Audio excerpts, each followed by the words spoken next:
मीरपुर नाम के शहर में तेजस अपनी पत्नी नीरू के साथ रहता था। पति पत्नी दोनों ही नौकरी करते थे। एक दिन तेजस गांव अपनी माँ के पास फोन करता है। हेलो, प्रणाम माँ। जीते रहो माँ, तुम दादी बनने वाली हो हैं? अरे वाह, ठीक है बेटा, मैं कल ही आती हूँ। जब माँ जी शहर पहुंची तो बेटे बहू ने बहुत अच्छे से स्वागत किया। लीजिए माँ जी, चाय। अरे गर्मा गर्म पकोड़े ले आओ माँ के लिए। नीरू रसोई में गई और 2 मिनट में ही पकोड़े ले आई। जी ये लीजिए। बहू, जादू से बनाए हैं क्या? अभी तो रसोई में गई थी। यम्मी। माँ जी, शीला रसोई में पकोड़े तल रही है, मैं बस लेकर आई। हे भगवान, मेरा धर्म भ्रष्ट कर दिया तूने। अब तो गंगा जल से शुद्धिकरण करना होगा। दूसरे दिन, माँ जी मैंने नाश्ता बना दिया है, ऑफिस जा रही हूँ। पर अभी तो घर का सारा काम पड़ा है।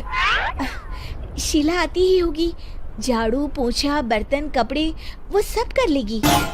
हमारे जमाने में घर का सारा काम हम ही करते थे। जी माँ जी, आप बहुत होशियार हैं, मैं घर ऑफिस दोनों नहीं संभाल पाती।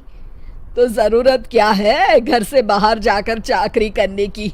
वैसे भी घर का काम खुद करने से घर में बरकत आती है, समझी? पर माँ जी। पर वर कुछ नहीं, इस महीने की पगार मिले फिर ऑफिस बंद। हाँ। रात को नीरू तेजस से कहती है, सुनिए जी, माँ जी बोल रही थी कि मैं नौकरी छोड़ दूं। वैसे ठीक ही तो है, अभी तुम्हें आराम की जरूरत है। फिर भी आराम कहाँ, शीला को छुड़ाने के लिए बोल रही थी। तो अब 24 घंटे में इतना काम तो कर ही सकती हो।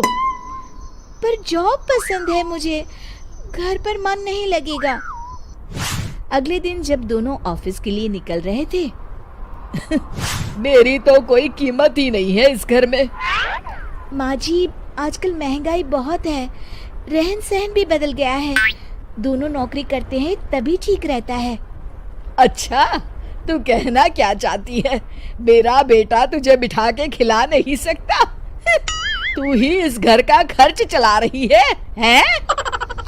नहीं माँ जी, मेरा वो मतलब नहीं था। मतलब खूब समझती हूँ, ये बाल धूप में सफेद नहीं किए मैंने। हाँ।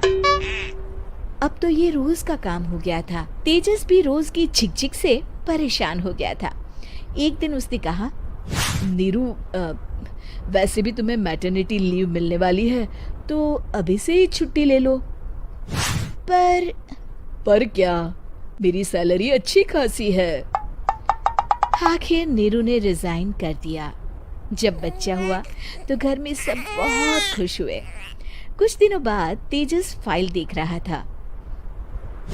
क्या हुआ तेजस, कुछ परेशान लग रहे हो? हाँ, वो हमारी जितनी सेविंग्स थी वो तो हॉस्पिटल में और छठी के फंक्शन में खत्म हो गई है नीरू। और अभी वैसे मंदी चल रही है तो मैं बोल रही थी कल मुन्ना को हेपेटाइटिस का टीका लगवाना है। नीरू, क्या पोस्टपोन नहीं कर सकते? नहीं जी, बिल्कुल नहीं। अब तेजस को समझ में आ रहा था कि उससे गलती हुई है। पैसों की कमी का असर घर के माहौल पर भी पड़ रहा था। अगले दिन, बेटा मेरा चश्मा और ये दवाइयाँ ले आना, पर्चा देते हुए माँ जी ने कहा। जी। तेजस, मुन्ना के लिए दूध का डिब्बा और डायपर भी ले आना, और ये किराने के सामान की लिस्ट है, इसे भी लाना है। तेजस गुस्से में लिस्ट मरोड़कर फेंकता है और चिल्लाता है, पैसे क्या पेड़ पर उगते हैं? ये ले आना, वो ले आना। अरे पर ये जरूरत का सामान ही है। वो गुस्से में बिना कुछ कहे ऑफिस चला गया। अरे लंच तो ले जाइए।